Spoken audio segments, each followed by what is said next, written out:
जटाटवी गलज्जलः प्रवाहपावितस्थले गलेवलम्ब्य लम्बिताम्बुजङ्गतुङ्गमालिकाम्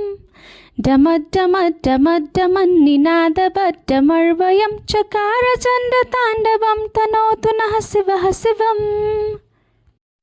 जटाकटाः सम्भ्रम भ्रमन्निलिम्प निर्झरि विलोलवीचि बल्लरी विराजमानमूर्धनि धगद्धगद्धगज्ज्वलल्ललाटपट्टपावके किशोरचन्द्रशेखरे रतिः प्रतिक्षणं मम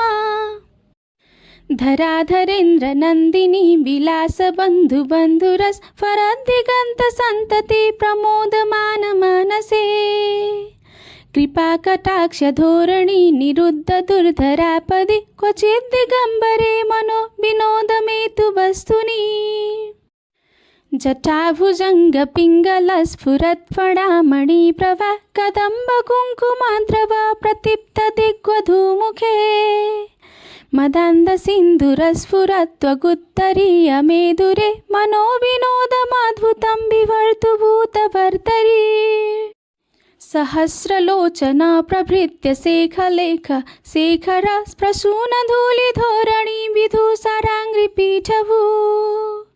भुजङ्गराजमालया निबद्धजाटजूटक श्रियै चिराय जायतां चकोरबन्धुशेखरः ललाटचत्वरज्ज्वलद्धनञ्जयं स्फुलिङ्गवा निपीतपञ्चसायकं नमन्निलिम्पनायकम् सुधामयूखलेखया विराजमानशेखरं महाकपालिसम्पदे शिरोजटालमस्तु नः करालभालपट्टिका धगद्धगज्जगज्ज्वलद्धनञ्जयाहुतिकृता प्रचण्डपञ्चसायके धराधरेन्द्रनन्दिनी कुचाग्रचित्रपत्रक प्रकल्पनैकशिल्पिनी त्रिलोचने रतिर्मम नवीनमेघमण्डली निरुद्धदुर्धरस्फुरत् कुहूनिशीथिनी तमः प्रबन्धबद्धकन्धरा निलिम्पनिर्झरीधरस्तनोतु कृत्तिसिन्धुरा कलानिधानबन्धुरः श्रियं दगद्धुरन्धरः प्रफुल्लनीलपङ्कज प्रपञ्चकालिमप्रभा बलं विकण्ठकन्दली रुचिप्रबद्धकन्दरम् स्मरच्छिदं पुरच्छिदं भवच्छिदं मखच्छिदं गजच्छिदान्धकच्छिदं तमन्तकच्छिदं भजे अखर्वसर्वमङ्गला कलाकदम्बमञ्जरी रसप्रवाहमाधुरी विजृम्भणा मधुव्रतम् स्मरान्तकं परान्तकं भवान्तकं मखान्तकं गजान्तकान्तकान्तकं तमान्तकान्तकं भजे जयत्वदव्रविभ्रम भ्रमद्भुजङ्गमश्वसत् विनिर्गमत्क्रमस्फुरत्करालभालहव्यवाट् धिमिद्धिमिद्धिमिध्वनन् मृदङ्गतुङ्गमङ्गल ध्वनिक्रमप्रवर्तित प्रचण्डताण्डवः शिवः दृशद्विचित्रतल्पयोर्भुजङ्गमौक्तिकस्रजोर्गरिष्ठरत्नलोष्ठयोः सुहृद्विपक्ष्यपक्षयो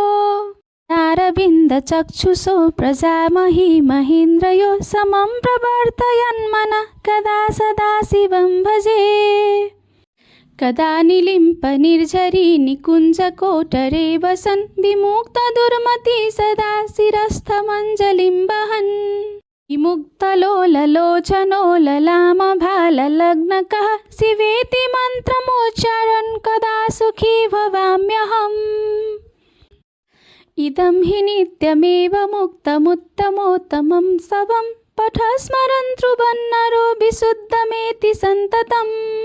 हरे गुरौ सुभक्तिमासु याति नान्यथा गतिं विमोहनं हि देहिनां सुशङ्करस्य चिन्तनम् पूजावसानसमये दशवक्त्रगीतं यः शम्भुपूजनपरं